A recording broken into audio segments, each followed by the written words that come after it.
অনেকেই বলে যে অসুন্দর ভয়েস নিয়ে নাকি পেজে কাজ করা যাবে না। আসলে কি কথাটা তাই? আমার ভয়েসটা কি আসলে অনেক সুন্দর? না। তো অসুন্দর ভয়েস নিয়েও কাজ করা যায়।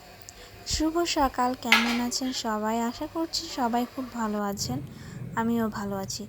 তো আসলে আমি অসুন্দর ভয়েস বলতে বোঝাচ্ছি আর কি আমার ভয়েসটা আর কি মানে আমার কাছে রেকর্ড করলে বা কারোর সাথে কথা বললে তেমন একটা ভালো লাগতো না, কীরকম জানি মানুষের যেমন একটা কথা শুনলে আকৃষ্ট মনে হয় তেমন লাগতো না।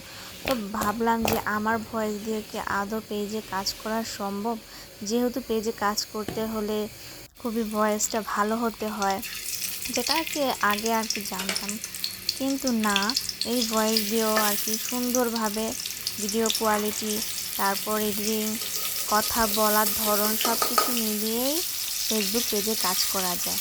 ভয়েসটা যে অসুন্দর হলে কাজ করা যাবে না এরকম কোনো কথা নেই। এই যে আমি কথা বলছি, সত্যি করে বলুন তো খারাপ লাগছে? না, তাই না? আপনারা তো আমার ভিডিওটা দেখছেন, না হয় কীভাবে শুনতেন, তাই না? তো এই তো আমিও কাজ করছি, আপনারাও কাজ করতে পারেন, আমার থেকে অনুপ্রেরণা নিতে পারেন। হ্যাঁ, সম্ভব। কথা বলাটাই হলো মূল কথা। কথা বলবেন, আমি বলি সবাই কথা বলবেন, কথা বলতে বলতে আরও প্র্যাকটিস হয়ে যাবে, আরও শুদ্ধভাবে কথা বলতে পারবেন। তারপর মানে কি, আমি যেমন গুছিয়ে কথা বলতে পারতাম না, আস্তে আস্তে শিখছি। তো আস্তে আস্তে সবই সম্ভব। তো আজকে তো খিচুড়ি রান্না করবো, যেহেতু বাইরে প্রচণ্ড বৃষ্টি হচ্ছে, তো ভাবলাম আজকে পাতলা খিচুড়ি রান্না করি। এদিকে সবজি দিয়ে পাতলা খিচুড়ি রান্না করেছি। খিচুড়িটা রান্না শেষ, আর সাথে বেগুন ভাজা, কাঁকরোল ভাজা আর আলু ভাজা করেছি। তো আমি যেহেতু সব কিছু ভাজাভাজিও শেষ, তো আমি পাতে বেড়ে নিচ্ছি, সবাইকে দিয়ে দিব, আমিও খেয়ে নেব। যেহেতু বেলা অনেক হয়ে গিয়েছে, তো আর দেরি করব না, তো সবার জন্য বেড়ে নিচ্ছি, সাথে দিয়ে দিব ভাজাভাজি।